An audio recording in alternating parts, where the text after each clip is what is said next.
at this point. Anybody who wishes to walk our path is welcome. We have traditions in the Hebrew Bible that say that when we fled Egypt, people of all nationalities came with us, which meant that they ran the risks we were running, which is a great sign of friendship. And that's enough and good enough for us. If it was good enough for our ancestors, in this particular case, it's good enough for us. There are things that were good for our ancestors which we don't agree with, obviously. You know, as somebody earlier said, we're not trying to recreate Bronze Age Israel. You know. The values that we hold are the thing that matters most.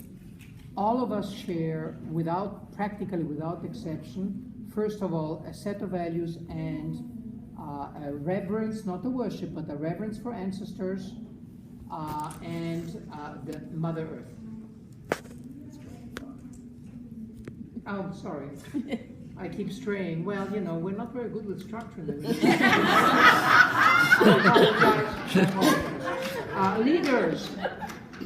We never really had leaders. I mean, leaders were like in some tribal societies, the people that people decide should probably be leading until they tick everybody off and then they stop being the ones who should be leading. I mean, that's pretty much the way it works. In my case, I got a phone call from some Alpha in Israel who used to be in the military with me.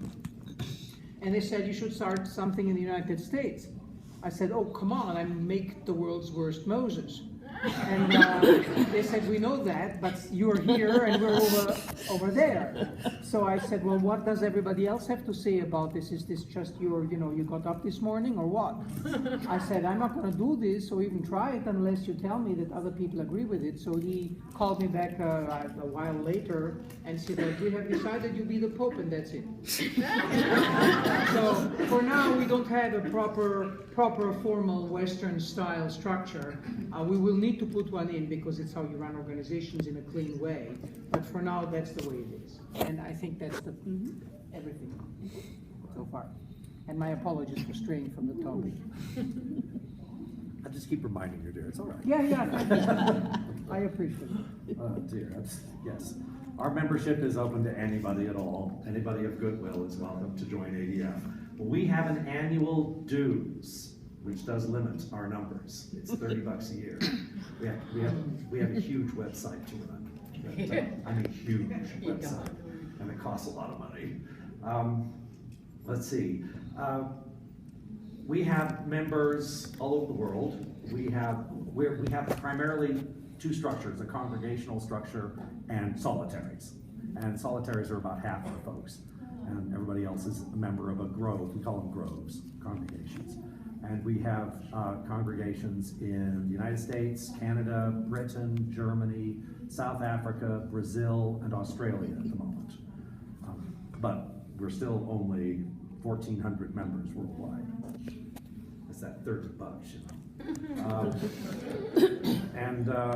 As for leadership, we have sort of like, not two structures, one structure and everybody else. We have a clergy, which has a training program that is actually quite extensive. And we also have everybody else. So most of our leadership is elected by the membership at large. So it can be anybody, except that the Archdruid and the Vice Archdruid must be clergy. But other than that, it can be everything else. We have a zillion leadership positions. It can be anybody at all. And how a person becomes a leader, I think, is activity, you know, writing stuff, putting stuff out there, engaging with other people on the lists. We have 63 email lists and Facebook. You gods and little fishes. And I'm on all of them, because I have to be. And so activity is what helps you rise to the top in ADF. Well, much like my Celtic Reconstructionist colleague there, I think that the Hellenic Pagan kinds of traditions, as they are emerging in a contemporary context, are largely not organized yet. There's not really many formal structures. There's a few that are nascent, but most people are organized, if they're organized at all, really kind of through the internet. And it's a little bit, it's just different. There's not many formal structures at the moment. Now, This is a little bit different than if I was talking about this from the perspective of someone in Greece, Hellas. I do need to make some distinctions there. In that within Greece, I do know people who have this as part of their, the domestic traditions, as part of their family tradition, passed down from their grandmother, and back to at least as far as they don't know how far back. You know, there's no way to prove anything in terms of direct lineage, because you just don't have that ever since the domestic practice was outlawed upon pain of death by Justinian. So, you know, it's, so there's that, and then there is also an Hellenic Reconstructionist movement within Greece. Now, some of them would not accept me as anything valid because I don't have Greek blood. Some of them would. So there is some variance there. But I do need, in the interest of, you know, being, well, I just think it's ethically important for me to say this, that there are some practitioners in Greece that many of us, including many in Greece, are very concerned about and find actually reprehensible because they have ties to the far-right ultranationalist party of the Golden Dawn party. And so many of us, including many Hellenic pagans in Greece, are very concerned about this. It's not the majority, but I need to take this moment to both denounce them and also, though, to point out, as we are talking about many things at this conference, when you're dealing with extremism, I think a large part of what is dealing with or driving that is the desperation, fear, and anger about the current Greek economic crisis and the political aspects of that crisis within the Eurozone. So I just want to point that out and say that I pray for the well-being of all Hellenic people and all people in Hellas, which now includes about 300,000 Syrian refugees. So in order to be responsible, I need to say that.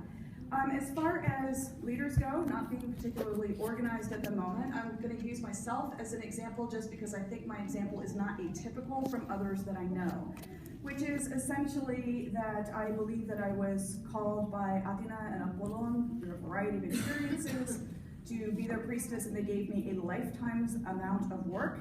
And I am a priestess of theirs because I said yes, and I took the responsibility to do that work and to dedicate my life that way. So it's not really that I have leadership over others, except that people often ask me things because I have done a lot of work and have done a lot of research and therefore have some knowledge that apparently some people find useful. But that's not the same thing as an organizational leadership kind of position within Hellenic paganism. Thank you. I see a theme here also. Many of us, I think, got whapped on the side of the head because one God or another said, we need you, and became leaders because we went out there and started doing the job. And I also failed to mention, I've been pushing it, in Iceland, you have, it's not just United States heathens. We have heathen groups in Iceland where it was made legal in the 70s by Bjorn Bentenson, and is now gets part of the church tax. It's a state-supported pagan religion. And there are also a lot of heathens in Scandinavia and in Denmark, in Germany. And the other heathens are actually now talking to the German heathens.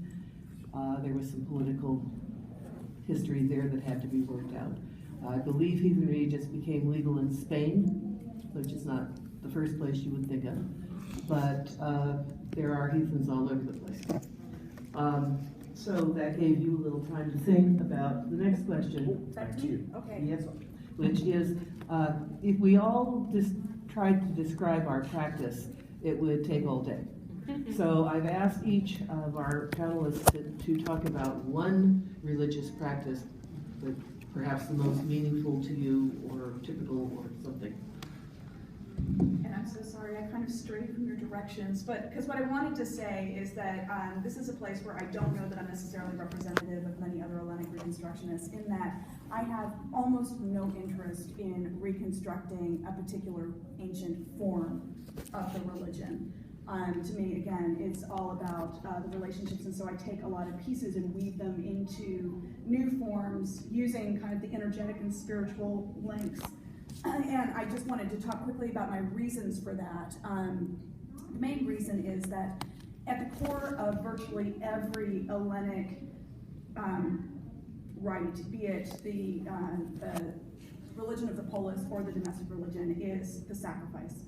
And the sacrifice, the old sacrifice, and there's a lot of different ways of this, I just don't think they work in the same form in my contemporary context. I mean, first of all, I think it would be completely inappropriate for me, since I don't raise animals and I don't live in the country, to do anything with animal sacrifice. I have no interest in bringing that back. But of course, there's also a lot of the old traditions. They will do the fruit sacrifice, the vegetable sacrifice, libations, incense. And I do pour a lot of libations every day and do the incense. But honestly, because I live in a context in which I can go to a grocery store and buy these things and not face lack and not fear that there won't be things, it doesn't have the same juice. So for me, it's really about, again, trying to figure out what are the agendas. What is it that these beings that I want to be in relationship with, what do they care desperately about? And then finding ways to use what is really my most valuable resource, which is my time and my energy, to serve them and to do that as a sacrifice. So I wanted to quickly just share with you something that I do. So one of the pieces that I'm engaged in is Upalong has asked me to do work as an oracle. And so I have been working over the past couple of years trying to get that moving. And I've done a couple of sessions, and so part of that is that it's a possessory work, so I can't ask anything. So I have to give people questions to ask on my behalf, and some of that is for the guidance that's not personal, but it's about all of us. And the first session that I did gave us some absolutely terrifying information about climate change and the rapidity with which we need to be making some changes. And in the second session, asked for some follow-up information about that. And he told us that the most important thing that human beings can do right now is to heal the seas, that we are not understanding the importance of the seas in climate change. So after that, I'm like, Poseidon, God of the seas, need to strengthen that particular relationship. So what I wanted to tell you, what I do as my daily offering to Poseidon, is that every time I pass a piece of plastic on the street, I pick it up, I throw it away, and I say, Poseidon, I am throwing this trash away as a sacrifice to you to keep this out of your beloved oceans. May these seas be healed. And to me, I mean, I can tell you that gets his attention in a way that me pouring out sacrifices and libations just doesn't. So again, it's a little bit different than some of the other forms, and it's not that I don't do them, but to me, honestly, that's the root of my religion. That's relinking, as religion the word is, with these gods and having true relationship between human and those great ones. I just want to say bravo. Yeah. Yes. Yeah, bravo. Thank you. Yes. Actually, I completely agree with everything she said. It totally fits into my worldview. But that's question 5. You know, heathen is running this. I guess I'm just too orderly. That's all right, we're chaotic enough to balance you. Yeah, there we go. Now, we'll have a lot of chaos too. So it's extremely useful. The whole idea, the whole concept of sacrifice, which is what my book was about. If you want to look at that, goes into all that. What you give is what you give. It doesn't have to just be stuff. Okay. Favorite ritual. ADF, as part of our identity, has what we call the core order of ritual. We have a specific ritual structure that we use for all of the high holidays. Wiccans call it the Sabbats, you know, those guys, the 8 ones, which we kept, consciously kept when we formed ourselves back in the 80s. And this core order essentially pulls on comparative Indo-European mythological and ritual structures, because we got to be something for all of our groups. So it's no ancient group did what we do. All of the ancient groups did some of what we do. Okay, does that make sense? Oh, yeah. So we try to build this thing together. And essentially, the neo-pagan thing we've done is we always start with the Earth Mother, always. Many of us see her in different ways. I think most of us see her as the Gaia, as the great planet itself. Some people can't do that. They can only see her as river goddesses or whatever. I do both. We start with her. But then after that, the required bits are we recreate the sacred center of the earth, of the worlds. That place where all the worlds touch, heaven, midworld, underworld, all of that, which we just do ritually. And then we connect those to what we call our 3 hallows, which are the well, the fire, and the tree. or mountain or rock, on that last one, depending if you're Hellenic. The well connects to the underworld, the fire connects to the heavens, and the tree is in this world, which connects to all the worlds. It's the axis mundi. A little bit of Eliana there. Once that's done, we call upon a gatekeeper, a deity or spirit of some kind who is liminal, who has magical abilities, and who can help us open the gates to the other worlds in public ritual, mind you. This is only high day public ritual. And once that's done, we open the gates. I'm quite theatrical when I do it. I'm kind of known for it. Once this is done, we then offer to the what we call them the three kindreds, the gods, our ancestors, and the spirits of the midworld, essentially, which can be the spirits of the land, like the Landvater. It includes all of them, and it's pretty wide open. And once that is done, we offer to the special deities for that specific, or spirits for that specific occasion. Samhain you might offer to ancestors primarily, depending on your culture, etc. And then we ask for blessings in return. Duat des, I give so that you may give. We make our offerings, and then we ask for something in return. And we usually do that with a liquid, you know, like we call them the waters of life, which comes from the RDNA. Of course, in Irish it means whiskey, but not necessarily that. Yes, and once that's done, we close down the rite. Or we can do a big magical working then, and then shut down the rite. And that is essentially what we do in all of our high days. But for anything else, we can do anything we like. We have nothing that says, if you're a member of ADF, you have to do an ADF-style ritual all the time. No, do what you like. It's your life, it's your religion. You do what you want to do. For the public stuff, so that we have an identity. So I can go anywhere in the world, and I can go to an ADF ritual, and I'll know what's going on, even if all the words are different. Of course, if it's in German, I might have some trouble. But Kirk, we need to move along. oh, I'm sorry, I'll shut up. Well, we have a lot of holidays, as everybody here has, I'm sure. You all know that the contemporary Jewish tradition has a whole bunch of holidays that when you look at them analytically, you'll find that the ones that are obviously self-evidently older are the ones that have to do with the agricultural calendar.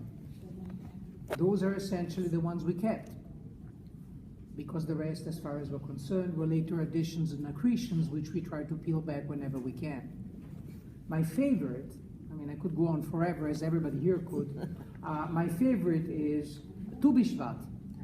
Tu B'Shvat is the holiday in which, between what is January and February in this calendar, is the perfect time in Israel for planting trees. Now, rabbinical override has described Tu B'Shvat as a commemoration of when the taxman came by to count your trees in your orchards and make a calculation on what you have to pay. Now, I know no people who would ever have a holiday celebrating the taxman. What it really was originally, there was strong association between the mother goddess Asherat and trees, especially fruit trees, date trees, pomegranate trees, etc., etc., etc. So there was a ritual involved with planting it, and Raphael Patai in the 30s described a clear ritual that the Kurdish Jews were still doing, where the women would embrace the trees and speak all kinds of things that have no place in rabbinical Judaism. When I was a child, and to this day, hundreds of thousands of trees are planted every year in Israel to make the land more fertile because of the ecology there. It's desperately needed. And love of the land is in everybody. And I still remember when I was a little kid, I was given a little baby tree. And we all went out that day, all of us little tykes like that. Okay, and the grown-ups had prepared a little place where we could plant, because they couldn't expect us, to get rid of the stones and all that. And we would plant a tree. And I still remember this was the first time that I had ever planted anything. And when I touched the earth, it talked back at me. And I was a little kid. I wasn't prone to crying, but by golly, I cried that day. And now I can talk about it like this, but years ago I could not even have talked about this without choking up. So this is really my favorite holiday. Of course, I live in southwestern Ohio now, and there's no question you can't plant a thing in January under the snow. So we have moved the festival indoors, and we plant a little sapling of some kind in a little vase, with the understanding that we will transplant it outside as soon as the weather allows. That's my favorite. My favorite. The central, most of you have at some point been at a wedding or a funeral where everybody is sitting and feasting together and you have a series of toasts. That is a general contemporary survival of the central ritual of heathenry, which is called the sumbel. And it essentially is sitting and drinking together, usually mead or beer. And there's an awful lot of mead brewing going on in the heathen community for this. The format is essentially very simple. In some heathen traditions, it has to be done under a roof. On the other hand, there's a lot of support for doing everything outdoors, so which it is depends on the season. And a sumbel may also be attached to any of the other kinds of rituals. And it involves blessing the horn, sometimes in the name of one or another of the gods or goddesses. And the classic version is you have 3 rounds. The first time, as the horn goes round, you raise it, you honor one or another of the gods or goddesses. That can be a prayer, an invocation, it can be an oath. If there's an oath, there's usually someone in the group whose job it is to challenge the oath, if necessary, if it's a really stupid oath, because you're all being, like at a wedding, you're the witnesses, the whole community. And if it's an unwise oath and if a person fails to keep it, the luck of the community may be affected. So remember, next time you go to a wedding, you now have a responsibility to support the couple and help them to keep the marriage going. It's scary. The second round is for the ancestors. They have to have been human, they have to be dead. They can be ancestors of the flesh or spirit. People, heroes, people you want to honor, whose lives inspire us. And the third is whatever. So that's where you can, often the oaths happen there, or you can honor somebody else in your community, honor living people. And it's a very simple process, but especially when we do this at Trothmoot, where you have people who maybe have never ever been in a room full of other people who share their beliefs before. And you'll get these very emotional statements of people who realize they've finally come home. What's that called again? It's called Sumbel. It's S-U-M-B-L-E. Thank you. There are a lot of different types of rituals that I do, but the one that I have been pursuing for over 20 years now has been keeping the sacred flame for the goddess Bridget, who is a goddess concerned with fire. Bridget, and as a poet, she is the patron of poets. And traditionally in Ireland, we don't know if it was a pre-Christian practice or not, but in the monastery at Kildare, a sacred fire was kept by the women there. And it was kept over a cycle of 20 days. 19 of the sisters there would tend the flame one each day, and on the 20th day, Bridget herself kept the flame going. Thank you. I'm catching a breath here. Oh, sorry. A little over 20 years ago, a dear friend of mine in Canada relit the sacred flame on the same day that the sisters in Kildare relit the flame after it had been extinguished hundreds of years ago. Sorry, I get a little emotional about this. And so when my day comes to tend the flame, I light it with a liturgy, and I keep the flame going, and I dedicate that day to the creative enterprises, to my writing, to the memory of the people who kept the flame.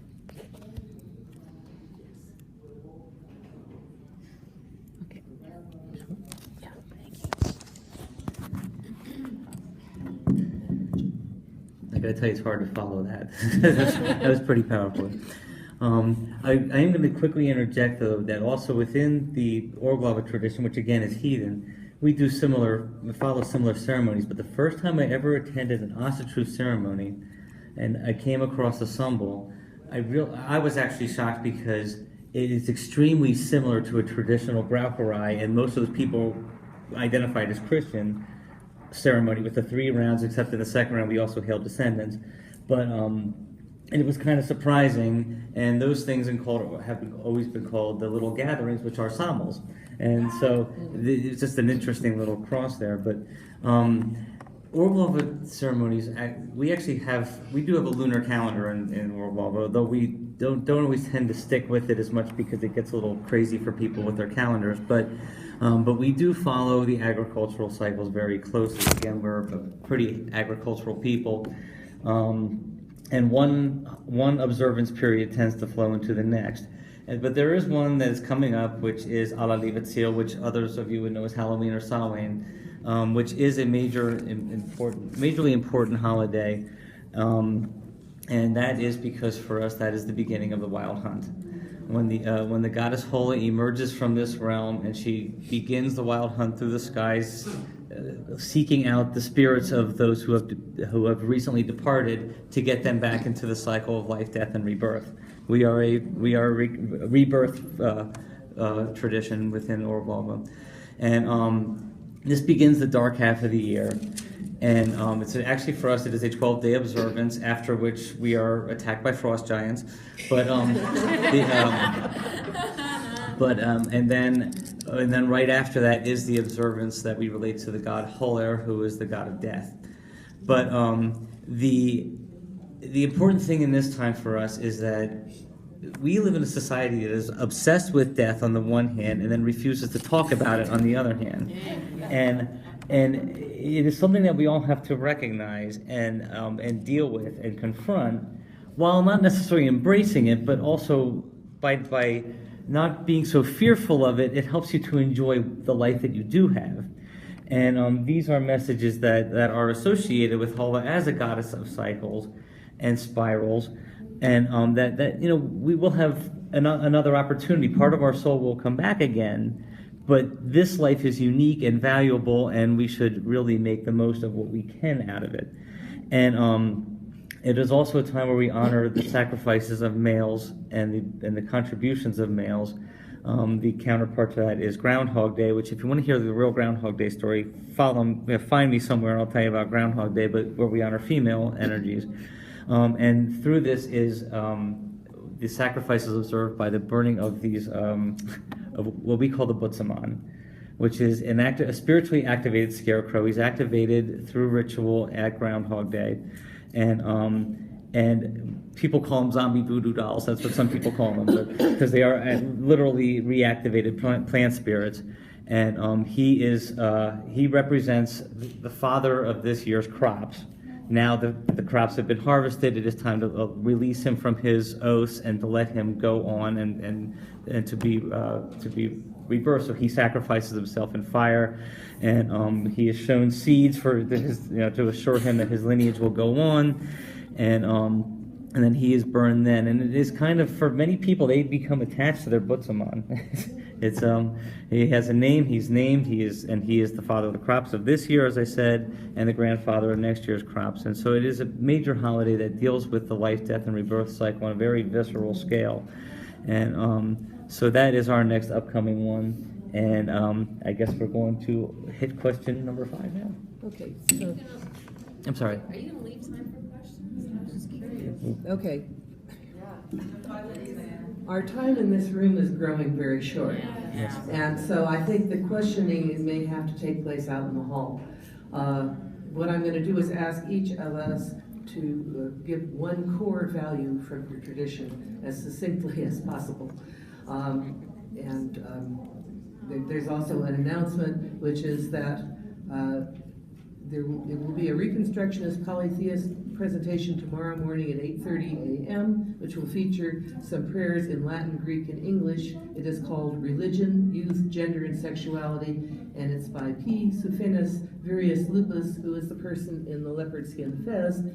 And where is this going to be, pray? It's in the UMOCA studio, I believe. Okay, if you can find that. Sheva. Museum next to this. Oh, thank you. Right, thank you. Thank you, that helps. Okay, so one core value. One core value of lightning round, it is going to be the Zusaugpflicht, which is the Pennsylvania German balance among plants, animals, humans, and minerals. And it is, if you want to know more about that, I will talk to you about that, but it is very much related to some of the things that we have said here before, where we have a particular role as being part of the world rather than being at the top of the world. And so, again, talk to me later about that. Core value of the path that I follow, for me, I think the most important one is the pursuit of wisdom. It covers so much else. I think my favorite is we are our deeds. Doesn't matter what we say, what we think we believe. The proof is in what you actually do.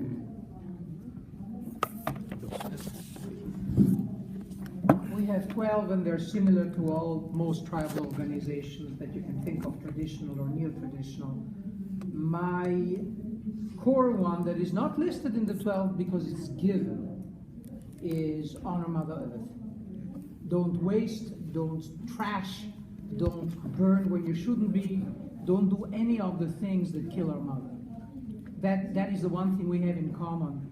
The rest is long talks. If you want to talk to me later, I will be outside. Please feel free. Mm-hmm. Our primary value probably is religious reciprocity. I give so that you may give, forming relationship with spirit. Along with pretty much all of these, because I think we're probably in agreement on almost all of these, I'm going to say the avoidance and cleansing of miasma, which is spiritual pollution, which really means when you get out of right relationship with the gods, with yourself, with the earth, or with your polis, with your community. Thank you. Wow. We have like 4 minutes. We have 4 minutes.